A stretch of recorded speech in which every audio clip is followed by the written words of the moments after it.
Listen to me. If you were born in Africa, chances are you were taught a lie. Not a small lie. A structural lie. You were taught that Africa is late. That Africa is weak. That Africa is always catching up. That Africa needs guidance. That Africa needs saving. Ask yourself this. Who taught you that? And who benefits if you believe it? They never taught you Africa before the cut. Before borders were drawn with rulers. Before currencies were locked. Before extraction replaced exchange. They taught you Africa as a problem. Never as a system. Never as a target. Never as a prize. You learned about famine. Not about trade rules. You learned about coups. Not about debt chains. You learned about corruption. Not about the price of obedience. And if you questioned it, you were told to be patient, to be realistic, to be grateful. Grateful for what? For being poor on rich land? For exporting raw value and importing finished shame? For watching others grow fat on what came from your soil? Let me be clear. Africa is not poor. Africa was made poor. That sentence alone makes people uncomfortable. Because it moves responsibility. Because it breaks the story. This is why history was edited. This is why textbooks are silent where they should scream. This is why media zooms in on chaos and zooms out on causes. You were trained to feel embarrassed of your origin. To distance yourself from your own continent. To say, I'm not like that. In Webersar. That is not accidental. That is design. If shame works, resistance dies early. If doubt works, unity never forms. Now hear this carefully. I am not here to flatter you. I am here to wake you up. Africa did not survive centuries by accident. Our people adapted. They resisted. They rebuilt. But every generation is tested. This is ours. Before I go further, do this. Subscribe. Like this video. Not for algorithms. For reach. For visibility. For truth that travels faster than distortion. And write this in the comments. Where are you watching from? Because this conversation is bigger than one country. Bigger than one leader. Bigger than one moment. It is about whether you accept the story you were given, or demand the one that was taken. So I ask you directly, if you were born in Africa, do you honestly believe you were taught the full truth about your own continent? Think before you answer. Because in the next chapter, we tear down the most effective lie of all, the myth of the poor continent. Hey. And once that lie collapses, nothing looks the same again. They call Africa poor. Say it slowly. Poor. Now ask a basic question. Poor compared to what? And poor for whom? Africa holds the inputs of modern life. Uranium for power. Cobalt for batteries. Gold for reserves. Oil for movement. Coltan for phones. Manganese for steel. Phosphates for food. This is not opinion. This is inventory. Yet, the label stays. Poor continent. That is certain. That label does work. It lowers expectations. It justifies control. It explains away theft. If Africa is poor, then extraction looks like help. If Africa is poor, then cheap contracts look fair. If Africa is poor, then obedience sounds rational. But poverty is not a resource problem. It is a rules problem. Look at the flow. Raw leaves. Value returns priced higher. Jobs are created elsewhere. Profits are booked elsewhere. Taxes are paid elsewhere. Then the same system points back and says, see, you failed. Tonight folk didn't. No. The game was fixed. You were told, Africa exports commodities because it has no choice. That is false. Africa exports commodities because rules punish processing. Tariffs rise when value is added. Credit disappears when sovereignty shows up. Sanctions arrive dressed as concern. Thanks for watching. This is how shame is manufactured. You feel it when someone says, third world. First deliveries. You feel it when aid ads show flies and tears. You feel it when success is framed as exception. That shame is strategic. It keeps you quiet. It keeps you grateful. It keeps you divided. Now listen carefully. No nation develops by selling its soil cheap forever. None. Not one. Those who industrialized protected markets. They subsidized farmers. They controlled currency. They broke rules, then wrote them. Africa was denied that phase. Then blamed for not having it. This is why they avoid the data. Because numbers expose lies. Africa were poor, it would not be fought over. It would not be negotiated behind closed doors. It would not trigger coups when contracts change. They fight for value. They call it poverty. Before we go on, do this. Like this video. Share it with one person who still believes the label. And answer this in the comments. Have you ever felt anger or shame when someone called Africa the poor continent? Be honest. Because once you reject that label, you start asking harder questions. Questions about control. Questions about rules. Questions about who really decides outcomes. And that leads us to the next chapter. Not resources. Not aid. Not charity. Power. Who controls the game and how? Stay with me. If Africa is not poor, then ask the real question. Who controls the game? Not flags. Not speeches. Not elections alone. The game is deeper. It starts with money. Who prints it? Who controls it? Who decides its value? Many Africa countries do not control their own currency. Think about that. No control over interest rates. No control over supply. No control increases. A country without monetary control is a country on a leash. Then comes debt. Debt is not just borrowing. Debt is discipline. Loans come with conditions. Cut subsidies. Freeze wages. Privatize assets. Open markets. Always the same script. Different country. Same ending. Hospitals shrink. Schools decay. Local industries die. And when people protest, they are told, there is no alternative. A sane DT. That phrase is a weapon. Trade rules come next. Africa exports raw materials. Imports finished goods. At prices it does not set. Tariffs are forbidden for Africa. Subsidies are forbidden for Africa, but fully allowed in the West. Read that again. The same rules are not applied equally. When Africa protects, it's protectionism. When the members soften, the distally.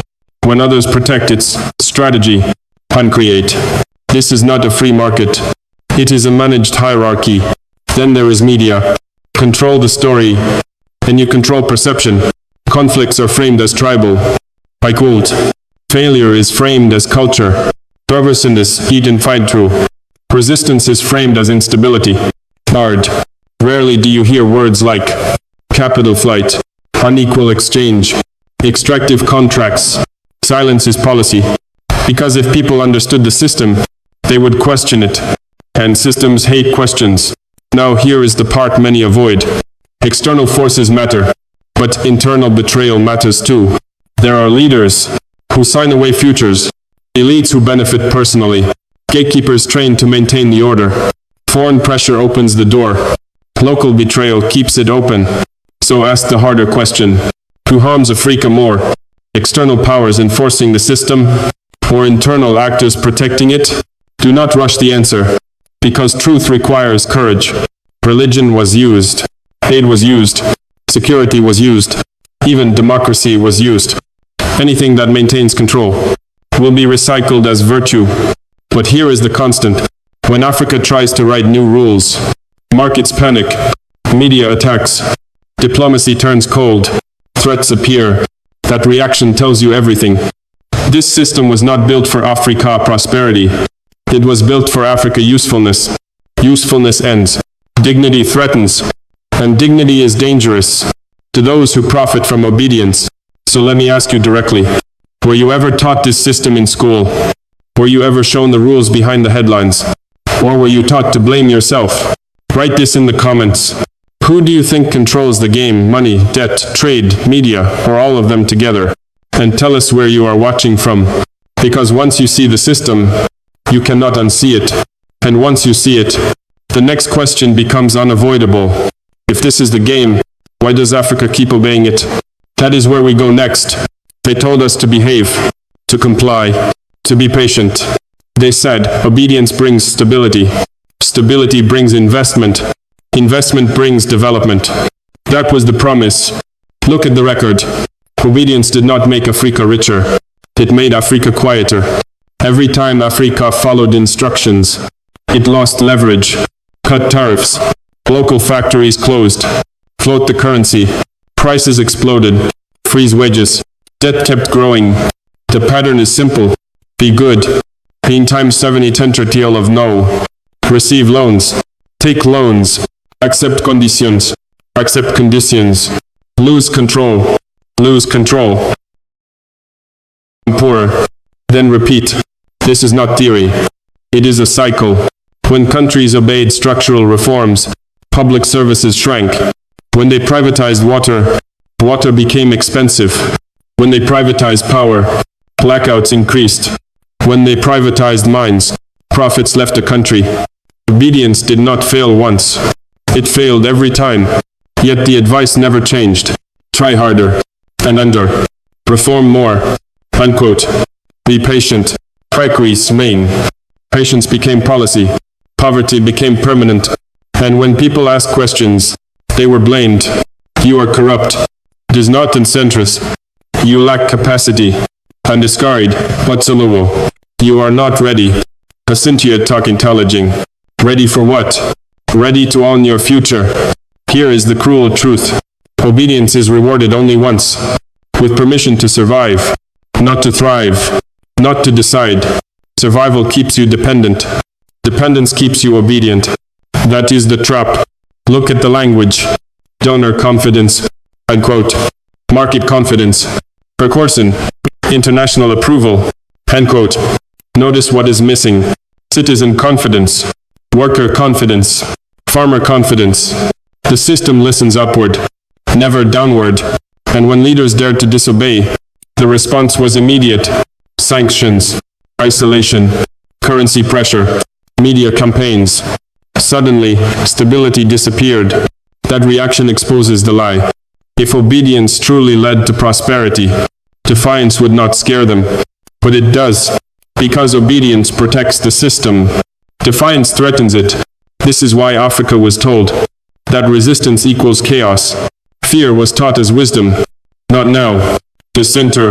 No. Too risky. Come on. Be realistic. Because realistic about what? Permanent inequality. Listen carefully. No nation ever developed by permission. No people ever rose by submission. History is clear. Development comes from control. Control comes from conflict. Conflict comes with cost. There is no painless sovereignty. That is the part they hide. They sell obedience as maturity. But maturity is responsibility. Responsibility means choosing, even when the price is high. This is where many feel betrayed. You followed the rules. You waited your turn. You trusted the advice. And the result? More debt. Less industry. Fewer choices. That is not failure. That is design. So answer this honestly. How many decades must pass before we admit obedience failed? Write it in the comments. Did obedience make your country stronger, or just quieter? And ask yourself one more thing. If obedience never saved Africa, what comes after obedience? That question leads us forward. Something changed in the Sahel. Not slowly, not politely. It said no. No to supervision. No to permission. No to silence. 3 states moved together. They stopped waiting. They built tools. A television channel. A radio network. Not to entertain. To speak back. Because power today is narrative. If you do not tell your story, someone else will sell it for you. They launched a bank. 500 billion CFA. Not charity. Capital. To fund roads. Energy. Industry. To lend without lectures. Without political conditions. Without punishment for disobedience. They announced a force. 5,000 troops. Not mercenaries. Not proxies. A joint force. Commanded locally. Deployed by choice. Security tied to sovereignty. Not to donors. This was not symbolism. It was architecture. Media. Money. Muscle. That is how states act when they intend to last. And then came the signal. A young captain. Direct language. No apology. Ibrahim Traoré did not invent the shift. He revealed it. He spoke what many avoided. He said, exploitation has names. He said, sovereignty has a cost. He did not ask to be liked. He asked to be understood. That matters. Because leadership is not about comfort. It is about alignment. Traoré is not the story. He is the indicator. An indicator that patience ran out. an indicator that fear weakened, an indicator that a generation decided to stop negotiating its dignity. Notice the reaction.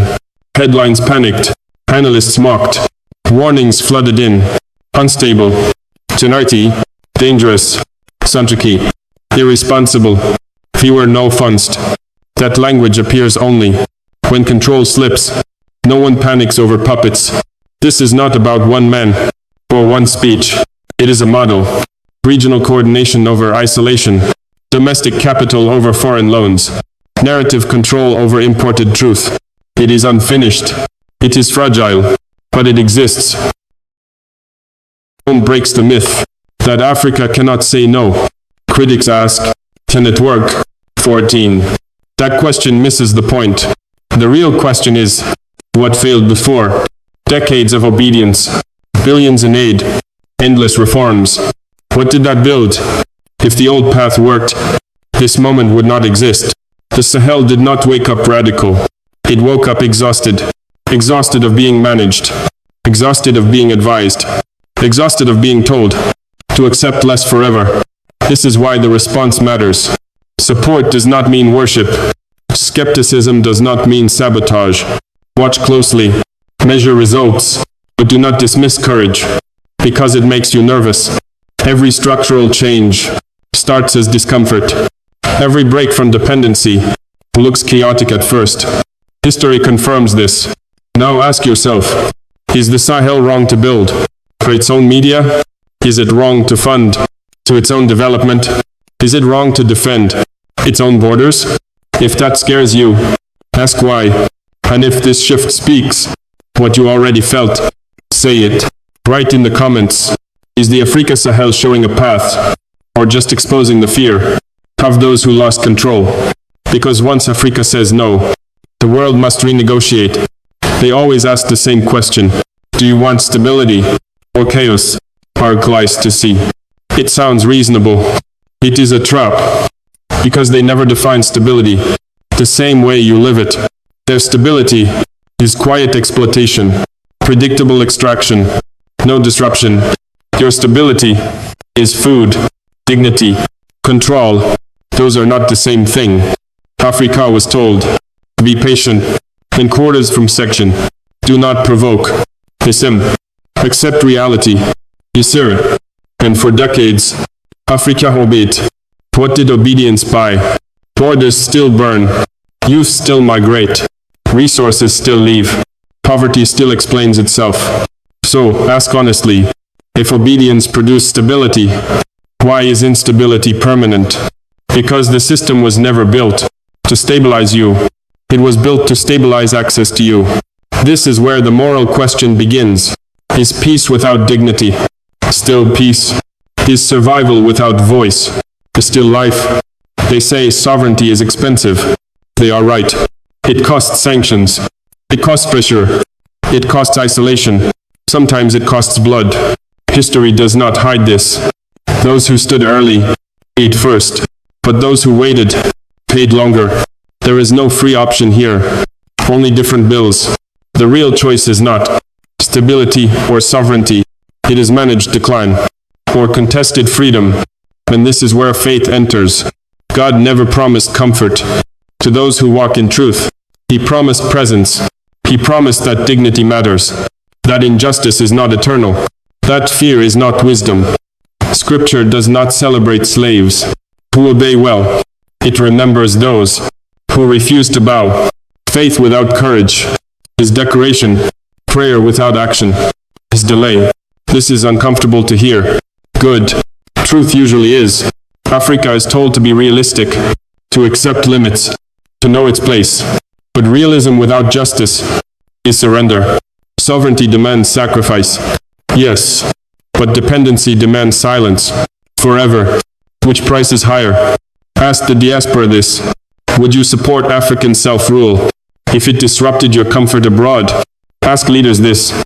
Would you still choose stability if it only protected foreign interests? Ask yourself this. Have you ever felt shame when Africa was called poor? That shame was taught. It was conditioned, because a sovereign people does not accept humiliation as normal.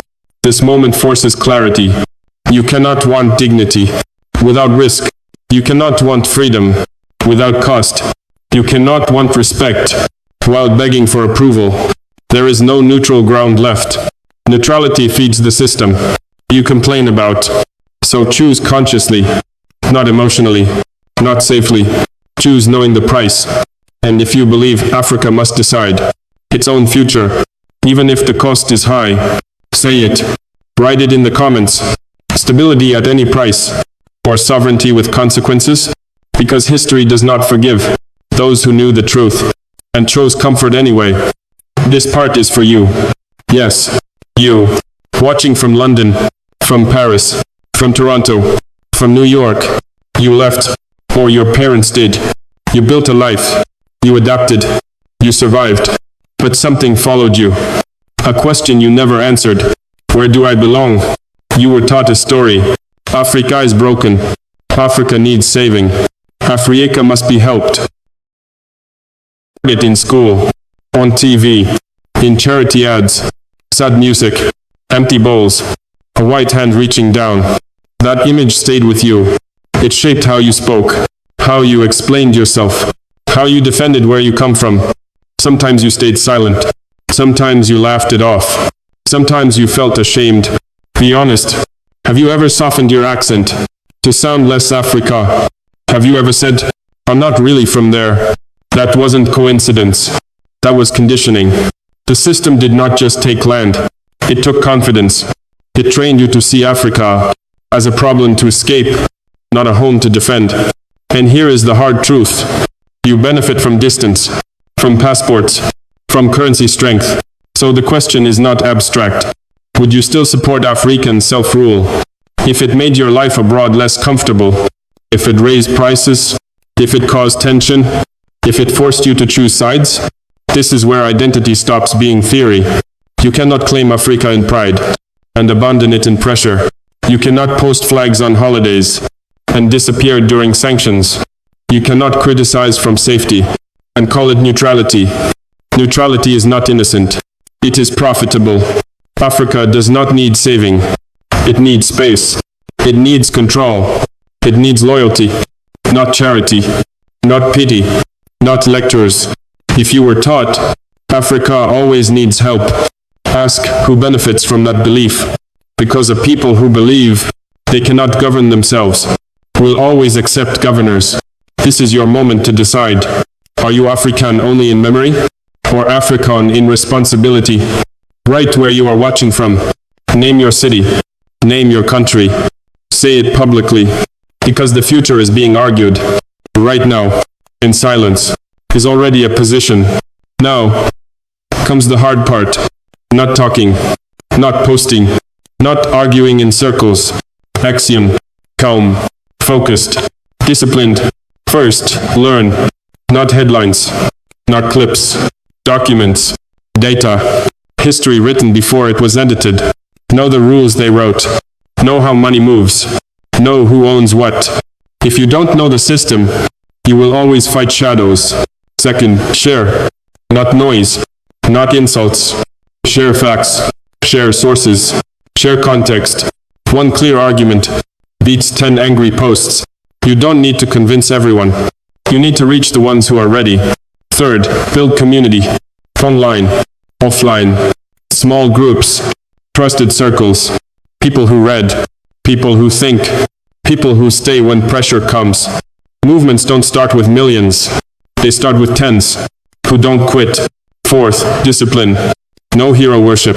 No blind loyalty. Support principles, not personalities. Leaders will rise. Leaders will fail. Principles must stay. Sovereignty. Dignity. Control of resources. Control of narrative. Fifth, faith. Not slogans. Not performance. Faith as grounding. Because when pressure comes, only belief keeps people steady. God does not bless cowardice. God does not reward submission disguised as peace. Scripture is clear. A people without vision perish. Africa must have vision. And now, this part matters. If this video said what you've been feeling, but never said out loud, do something. Like the video. Not for me. For the algorithm. Subscribe. so this space stays alive. Share it, quietly or loudly. Your choice. And answer this. Where are you watching from? Write your country. Write your city. Let people see. This is not one nation talking. This is Africa, and the diaspora, and allies watching closely. Africa is not asking for permission anymore. The question is simple. Will you watch history happen? Or will you stand inside it? Decide.